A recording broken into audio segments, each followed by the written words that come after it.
about to pop. Get it in, don't stop. Give me all the keys, I'm about to unlock. Hey, this a bop. It'll hit it when it drop. In the middle, make it pop. You need something, let's top. I'm straight dancing on this beat like Caddy. An anonymous person had sent me this. They said, would you ever get a tattoo? If yes, what would it be? I think tattoos are kind of dumb. I said it. I know some of y'all out there got them tattoos and y'all can't do nothing about it. You got it. You're not getting rid of it. I just think tattoos are kind of dumb.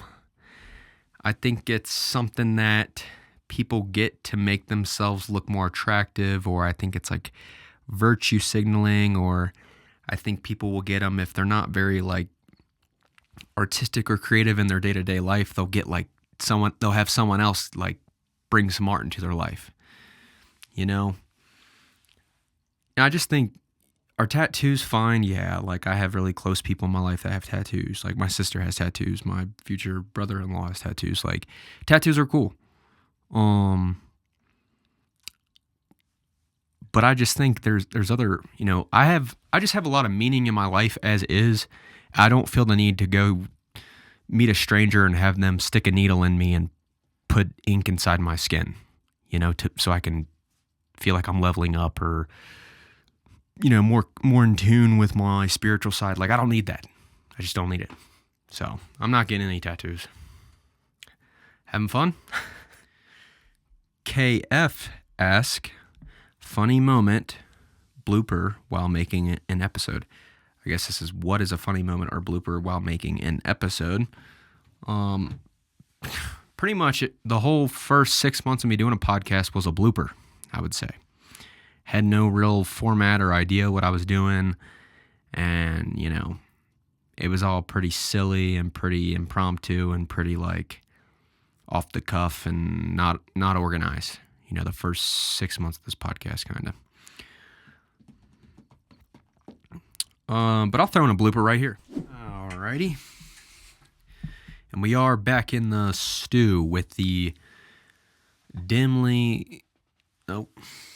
We ain't starting it there, because that wasn't making any sense right there. Bloopy. That was a blooper. And CG asked, would you ever go back to college? And if you would, what would you study other than architecture? So this guy thinks he knows what I would study, and he's actually right. Philosophy's, you know, they're both cool, but probably more psychology, then graphic design, and then the third one would probably be, it'd have to be like a science. It'd have to be like, you know, geography. I'd probably do something like that, something more science-based, something more of like in the engineering department, or I guess something like that.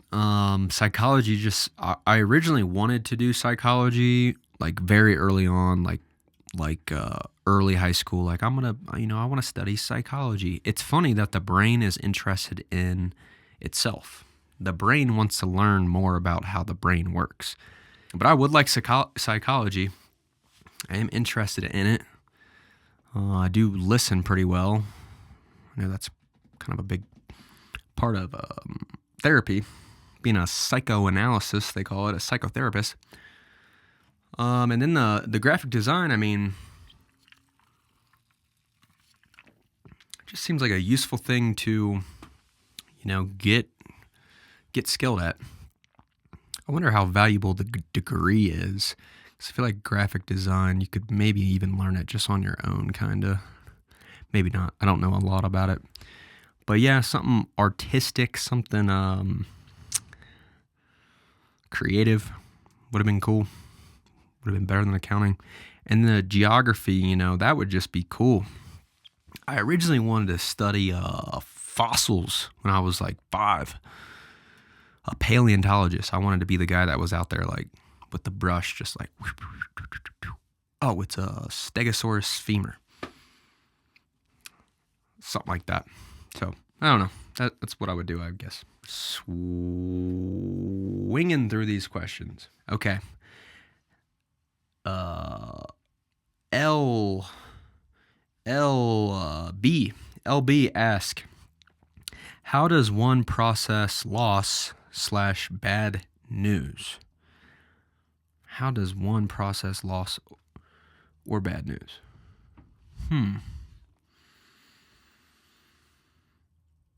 Man, it's kind of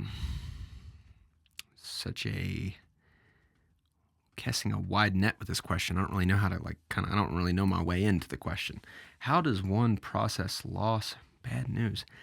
It really depends on the degree of how bad the loss is or bad news, you know? Bad news might be my fiance Asia saying like, Chipotle's out of white rice. Are you cool with brown? You know, if that's happening to me, you know, that's bad news. Like, but I would handle it. You know, I just kind of, I don't know. Let me get more serious here. Let me think of something I've lost. Oh, my bike. Someone stole my bike again. Someone stole my bike again. I was 10 years old, 5th grade. I left my bike outside after playing. It was maybe one night, and someone came up and snatched it. Still looking for it. And then again, someone stole it when I moved to Colorado, and I had it chained up. It was my Trek that my dad helped me get, that I rode throughout college. My college bicycle. Locked up. Someone came in with giant pliers and broke the security and rode off with my bike. I'm assuming they rode off with it. The gears worked perfect. The brakes were pristine. So when I lost that, how did I process it? Well, I guess I just kind of deal with things. I don't really, I kind of just let things happen. Yeah, I don't know, dude. It's a stumper of a question, I guess. All right. RM ask, how do you handle stressful situations? What do you tell yourself to get through them? That's a great question. Well, stress, I notice I have stress. I notice that work can give me stress. I notice that social obligations can give me stress.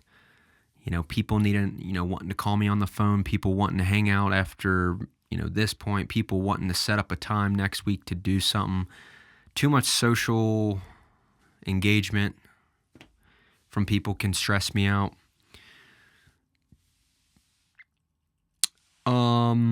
I could get better at handling my stress. I think a lot of times I run from stress or I will try to escape from it. Good old escape route. Little hatch door, jump down in there. Let's get away from this stress. In the past, I'd usually tend to check out in some sort of way. And I usually do that, sad to say, but have a drink or have just kind of let your mind wander off to somewhere else or something. So those aren't really healthy ways to deal with stress. The thing that combats stress the most in my life is just doing the work.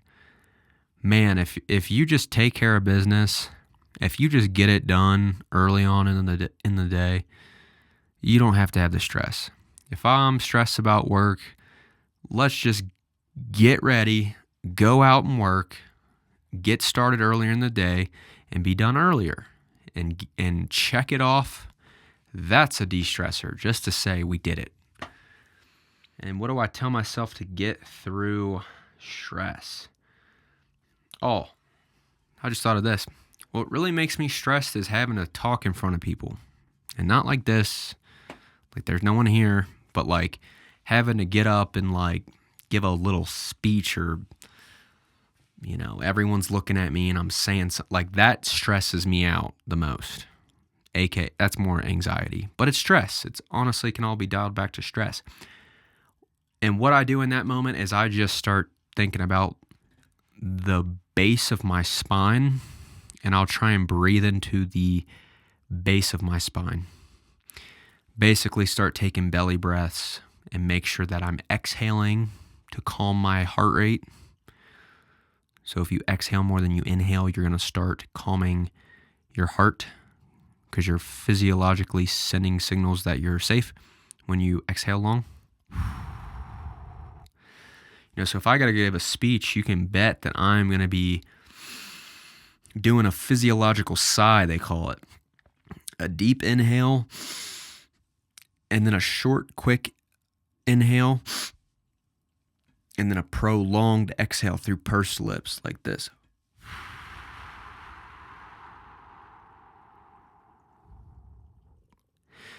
And that calms you down. So I will be doing that. You will catch me in the corner doing breath work if I've got to get up and talk in front of people. All right.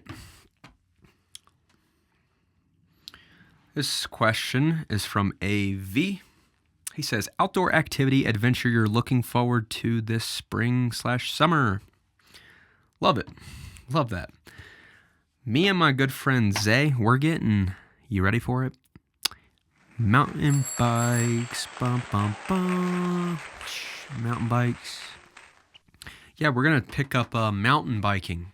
We're going to be getting us some nice mountain bikes, and I've already been kind of thinking about what I want for my mountain bike. Definitely need a rugged, thick tire, some thick tread, so I'm going to be going over some rocks, and so I want that. Definitely want to have some solid suspension, because I'm going to be getting like 3 feet of air, so I want some good suspension.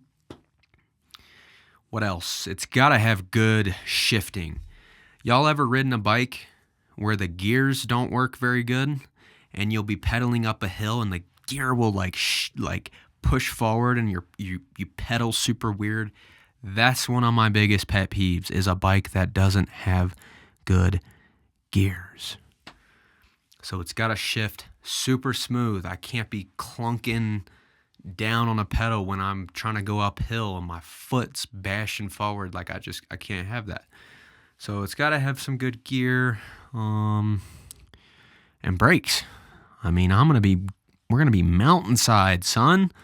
So got to have some brakes, man. Got to be able to brake. And we got to get helmets.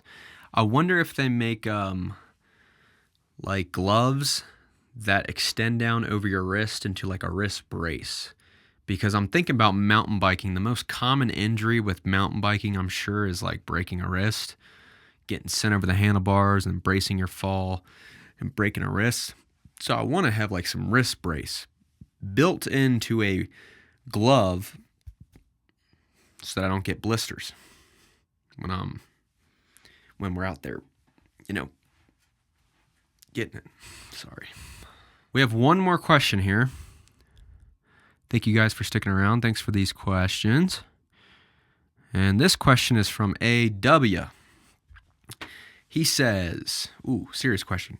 He says, are you comfortable talking about your faith in God? And if so, how the beliefs you have come to be? Well, that's not worded great. Are you comfortable talking about your faith in God? And if so, how the beliefs you have came to be? Oh, okay. That makes sense. I think I misread it. If so, how the beliefs you have came to be. Yeah, obviously I talk about my faith in God. Like that is, my life has not really been the same since I came in contact with the Word, and since I started pursuing to know Jesus better, and since I started really looking at my own life with humility and really observing who I am, objectively, not making excuses for myself, but really looking at my doctrine, really looking about how I see the world, really examining the nature of my thoughts, and ever since, the Word kind of illuminated the straight and narrow, they call it. It's obviously been, it's hard to walk the straight and narrow. I fall short often. I fall short every day, pretty much. But I have ultimate faith in God. Like, I just really believe that the power of good is enough to overcome the evil in the world. Like, it's just so self-evident that there is good and evil in the world, and it dwells within all of us. And I believe that God pulls us in the right direction, for sure. And if so, how the beliefs you have came to be. How did the beliefs I have come to be? The Bible. Read the scriptures. Read what they say. Study what they say. Don't take scriptures out of context. Look at an actual, book in the Bible, and read the context.